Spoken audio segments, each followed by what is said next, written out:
Wow, Packer fans, talk about a nail biter. Talk about almost getting Tom Brady'd.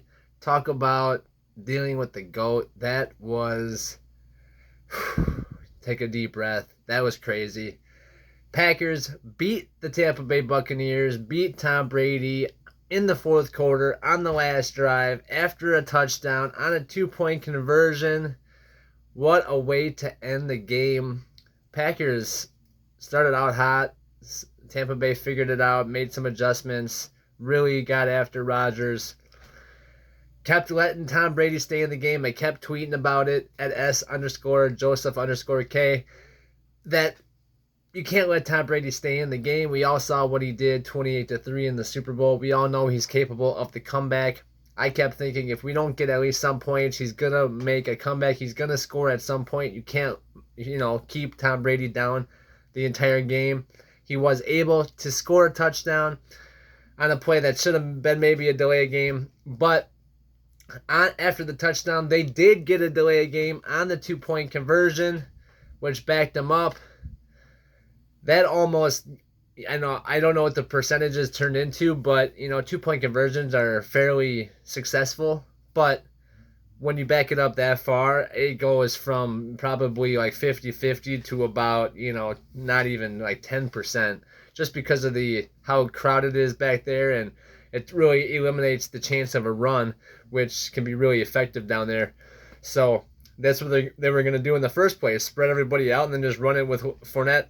Didn't look like he might have got there on that play. They did call a delay game, so they had to, stop the play. But we don't know. We'll never know. Packers hold on the pass from Tom Brady in the end zone. That's why you pay $50 million to the all-pro Devondre Campbell. He got up there. His 6'3" body got up there, tipped the pass. Like the angle that the camera was, I couldn't really see what had happened. I just saw the ball was kind of tipped, but then I was like, okay, where's it tipped to? I couldn't see how it was going in the air and where it was actually headed to because Campbell got there so quick. What an amazing play. Fell to the ground, and Packers, well, we had to get the onside kick too. That was kind of nerve-wracking. We all know Seattle 2014 NFC Championship game. Brandon Bostic whiffed on the onside kick. Seattle wins that game. So Alan Lazard was able to corral it.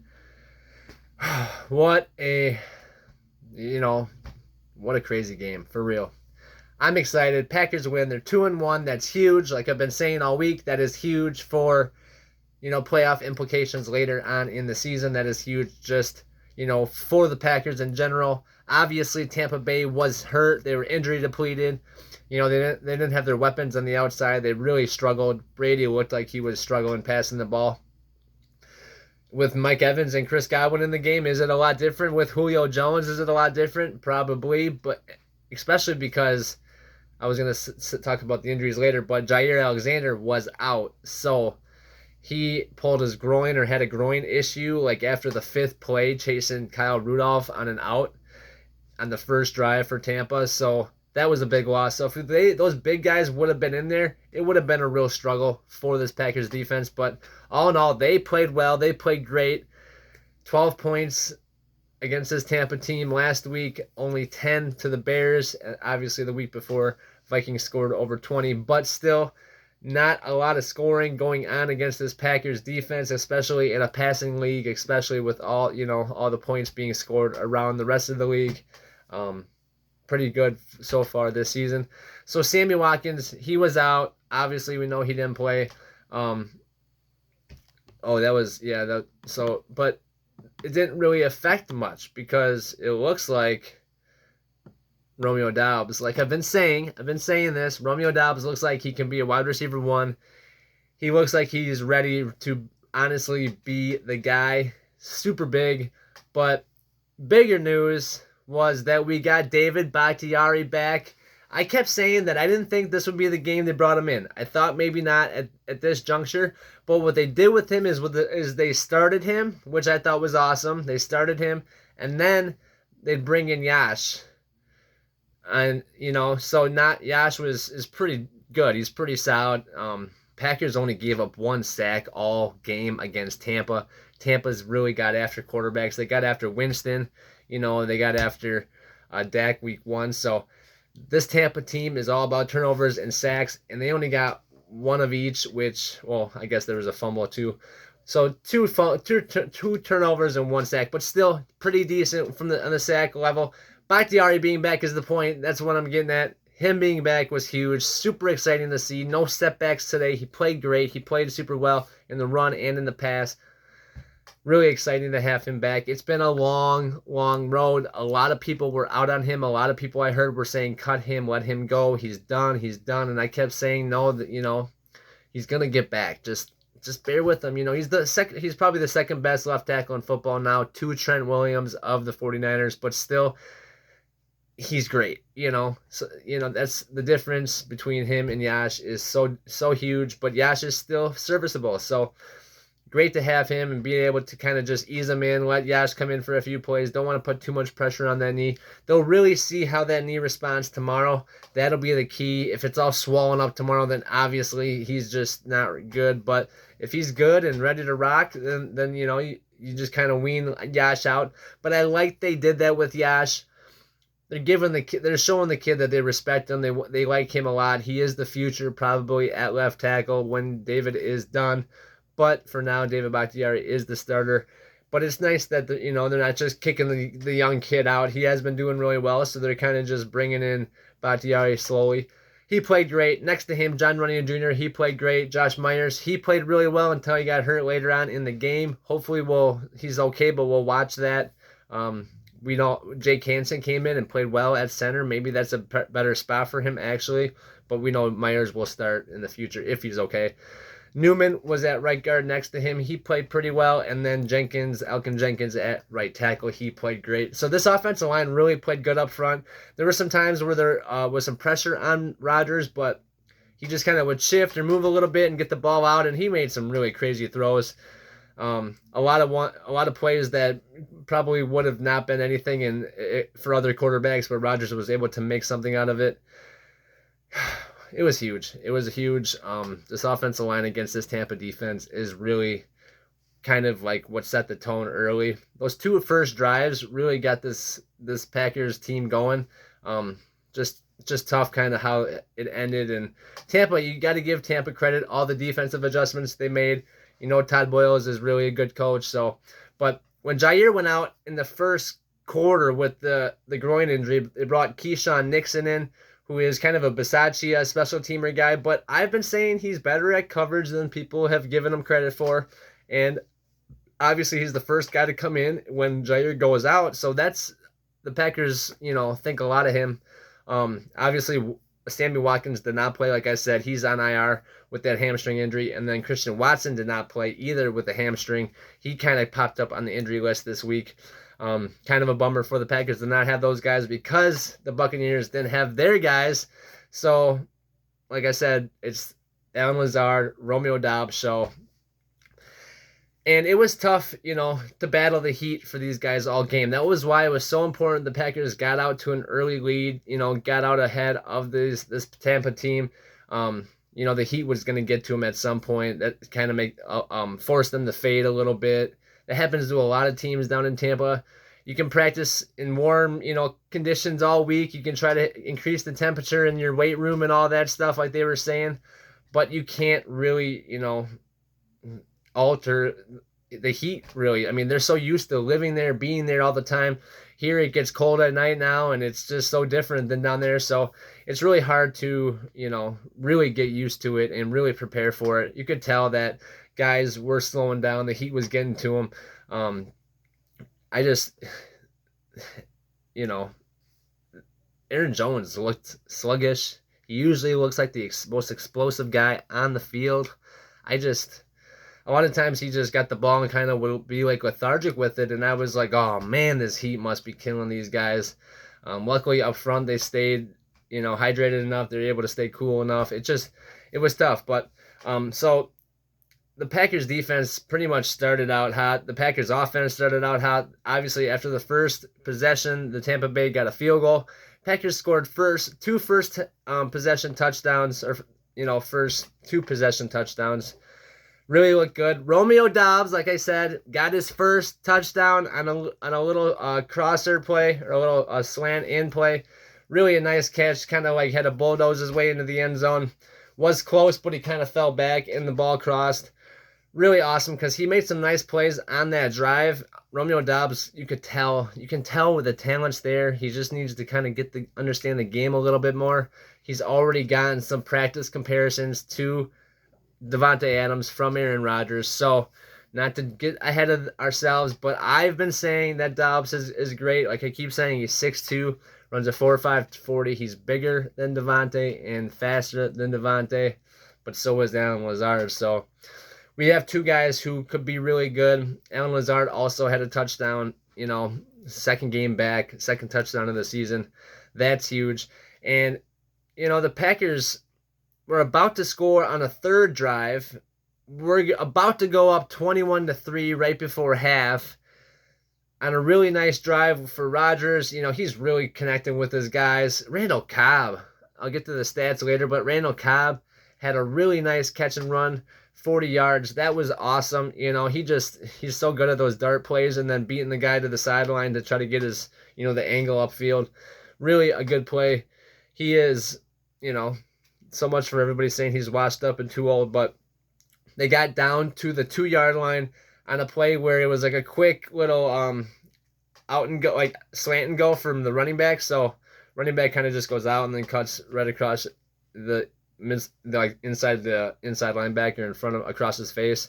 And so Rodgers hit him, and as soon as he caught it, he kind of had the linebacker to the right of him. Linebacker hit him, and then as he spun, Vita Vea, who was dropped into a zone from his defensive line positions, who's 350 pounds, came running full speed at Aaron Jones and hit him in the back as he was getting hit from the side from the linebacker, and the ball popped into the end zone. No excuse for Aaron Jones, but I think any one of us would have fumbled the ball if we got hit by Vita Vea from behind like that. Really a tough break, though, because the Packers probably would have punched it in for a touchdown, if not a field goal.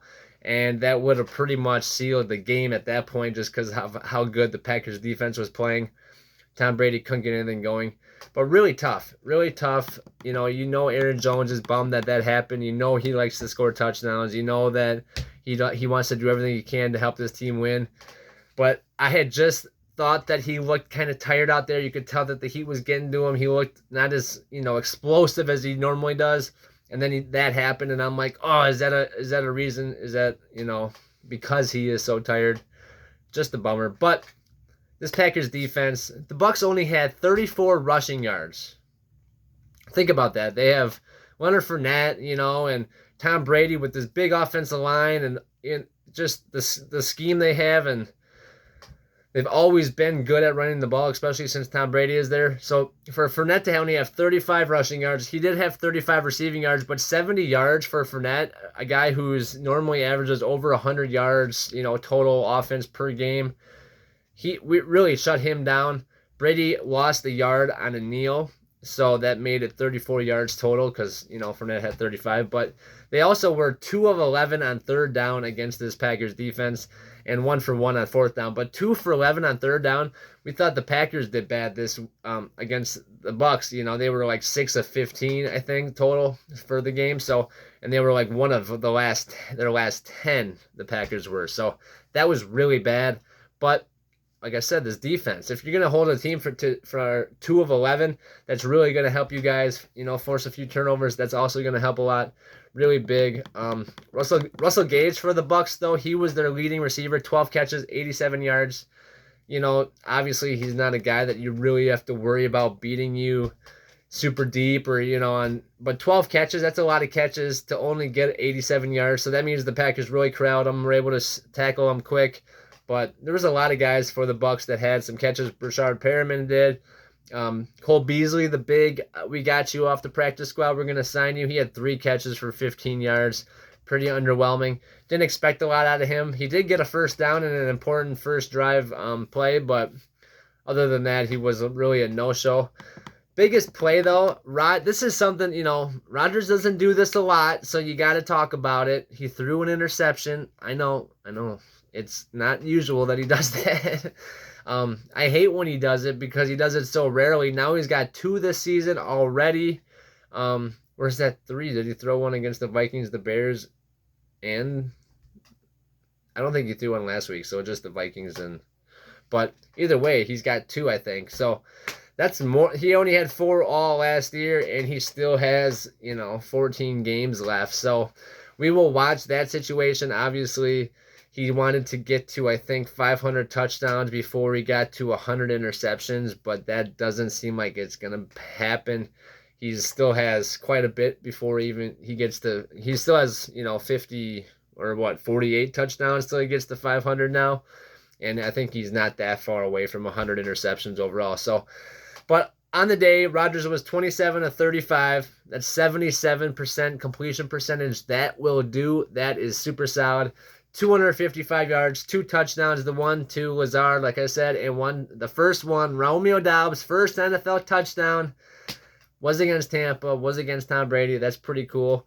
Bet he's going to keep that ball. Obviously, Rodgers threw that interception. Logan Ryan jumped in front of Robert Tonyan, and it looked like Tonyan was supposed to do kind of like a little in route, but it looked like he kind of dragged it a little deeper than Rodgers thought he was, and Logan just jumped in front of that and picked it. Kind of a bummer, but it was 3rd down. He was trying to force it, but it's still not ideal. But Rodgers' quarterback rating was 111%, which is super good. Obviously, anything over 100% is really good. 158.3 is perfect. That interception really skewed that. It would have been much higher because that is a pretty good day otherwise.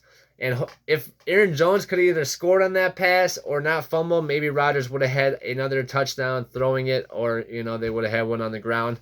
But this Packers running game, not as efficient as normal. They didn't do so well on the ground. Both running backs, Aaron Jones and A.J. Dillon, the only 2 guys to run the ball, only had 12 carries each, which is pretty good to get them both the ball 12 times. But Aaron Jones had 36 yards and A.J. Dillon had 32 yards. Obviously, this is a hard defense to run against. Vita Vea in the middle, Shaq Barrett, those linebackers, Devin White and Levante David, just really, really fast guys. The long for Jones was 10, the long for Dillon was 7. That, tough day on the ground. Really, they couldn't get much going, but they stuck with it. 24 carries is pretty solid. At least they kept going with the run. A lot of tough drives in that second half. After that Aaron Jones fumble, it seemed like the Bucs either changed something or the Packers kind of just were trying to just not lose, play not to lose instead of kept playing to win. They stopped throwing it down the field. They stopped doing some of that creative stuff. They did hit Alan Lazard towards the end of the game on a really nice play, 26 yards. That was awesome, but other than that, they didn't really throw it downfield much.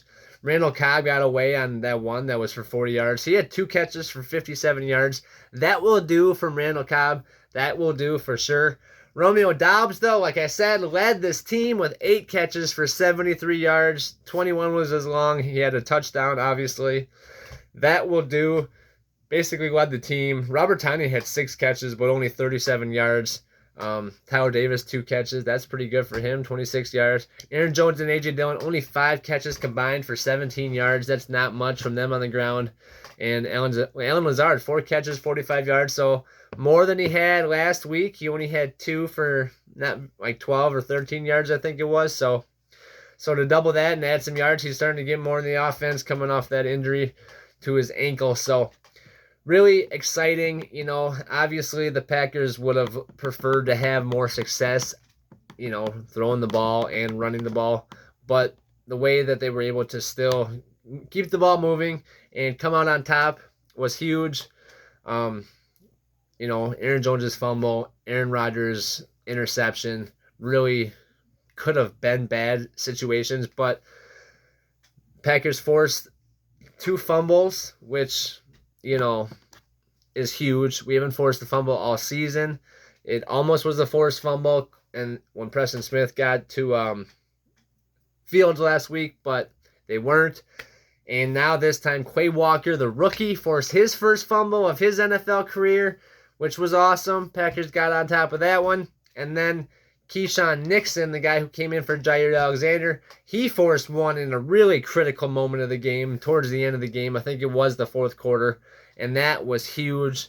That was just, a play that needed to happen, and for the Packers to finally get some turnovers at critical moments was huge, because Quay did it at the end of the half when Tom Brady was going to try to score after that fumble by Aaron Jones. So got the ball right back, which was really a big deal. Kind of stopped that whole thing, made sure that they weren't going to get any points. Obviously, the Packers couldn't do anything with it. They had to punt it, so that sucked. But still, no points, nothing lost there. Still a big play for Quay Walker. And then for Keyshawn Nixon to do that, stopped the Bucs from being able to get a field goal even, and kind of just alter the game a little bit. So that was huge. Kenny Clark, this guy, defensive tackle, got to Tom Brady 2 times. It only gave he probably would have got to him more, but Tom Brady gets the ball, throws the ball away, or gets rid of the ball so quickly. But there was one where Jaron Reed almost got to Tom Brady. I bet he wishes Brady would have fallen to the ground, but he didn't. He stayed up, and then Kenny Clark kind of just pushed him to the ground when he could have just crushed him. But obviously, the respect for Tom Brady. That was Kenny Clark's second sack. That's so crazy for a defensive tackle. He's the only one that sacked Tom Brady back in the NFC Championship game 2 years ago. And I said, if he's in the middle there, that's where Tom Brady stays. So he's going to be one that could likely get a sack if anybody does. And then he gets 2. So, pretty huge. Calling that one for sure. And then, obviously, Unleash Bane. Freaking, oh my gosh. Rashawn Gary, he's starting to really stack these games together. Another sack, 3 games in a row. That's huge. If he gets a sack a game, that would, hit my 15 number for sure. I think he's going to have a game here where he gets some multiple sacks and starts adding here to these games. But 3 sacks to start the season for Rashawn Gary. He leads the team, obviously. Now Kenny Clark has 2. Preston Smith has 2. Preston Smith didn't have a lot. He didn't even have a stat on the stat line tonight. Don't know what was up with him.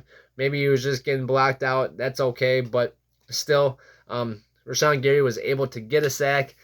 3 out of the 15 that I predicted. So he's on his way. Really looking good. I'm excited about this defense. The whole Brady and the Bucs to 12, like I said, and the Bears to 10. That's really huge. That's solid. So I'm excited. And then, like I said, Quay Walker forcing his first fumble. He's really starting to come along, and this kid is really starting to get it on the defensive side of the ball. Really starting to figure out how to play inside linebacker. And like I said before, he's got a great teacher.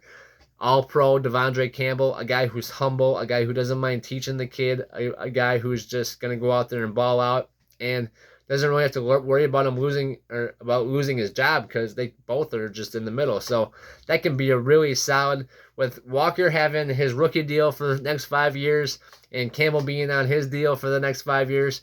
These two can really solidify the Packers defense in the middle there for a long time here. And Quay Walker is just going to keep getting better and better.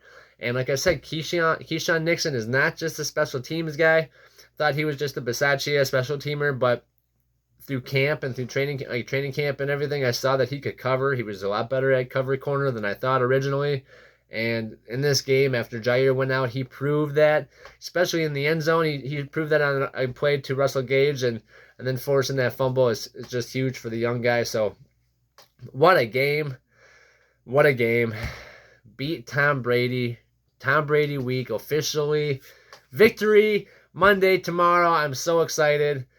It's such a better week when the Packers win. It just is. And when they win in a fashion where it's, comes down to the wire, and really had a good game in the first half. Looked like it could have been a blowout, 21-3 going into halftime, and then to not score and then have it be so close, not score again in the second half. That happened last week again. Another bad second half. The other team makes their adjustments, and LaFleur doesn't know how to, make his adjustments back. And luckily last week we held on, and this week we held on, but can the defense always do that? Can they always hold on if the offense isn't going to score points? We'll see. I want to see what, all the Packers have to say about everything in this game. This is just my initial reaction, my initial excitement. I'm so pumped. They're 2-1. They always seem to figure out ways to win these games. Like last year, they went to San Fran. They won a game they shouldn't have won. They came back, kicked that field goal at the end. This game was a little bit different. They had to have a goal line stand, a defensive stand. They let them score the touchdown, but they knew they had a 2-point conversion to kind of give, and they were able to stop them because of a delay of game. Such a huge play. They call him the GOAT. I'm not taking away the 7 Super Bowls. I know he's the GOAT. I get all that. But is it really GOAT-ish to have a delay of game in the biggest moment of the game, on the biggest play of the game? I don't know what he could have done. There was no timeouts. I get it, but you got to figure out a way to get that ball snapped. So that's all I got to say. I'm glad he didn't. I'm glad it was 5 yards, but now they have excuses. I wanted us to stop him fair and square. It looked like they would have got Fournette on that 2-point conversion if they would have ran it in the middle before they called the delay game, but we'll never know. Still super exciting. Like I said, room for improvement in the running game. Romeo Doubs stepped up like I've been saying since training camp, since the draft, since he got drafted out of the 4th round out of Nevada. Since I started making these videos, I've been saying Romeo Doubs is a guy to watch. He's somebody that I think can be really good in this offense. 8 catches for the kid. What a game. Already a career high. That's going to be tough to beat, especially if Watkins and Watson come back, but that is a really solid game for him. A lot to build on, a lot to learn from. And you can see the talent's there. The quickness is there. The good, strong hands are there. Being able to run after the catch is there. This kid is really good. And he's so humble and just really, a nice person. So this Packers team looks tough. They've got a lot of guys that want to play hard and are trying to get better. And obviously, Jair Alexander, his injury, something to watch. We'll see how Bakhtiari responds to playing. And the center, Josh Myers, that's something we'll have to watch closely as well. Otherwise, it looks like the Packers got out of Tampa Bay pretty unscathed. No major injuries. And hopefully Christian Watson can come back next week. We got Bill Belichick and the Patriots coming in. We'll get into that later on in the week.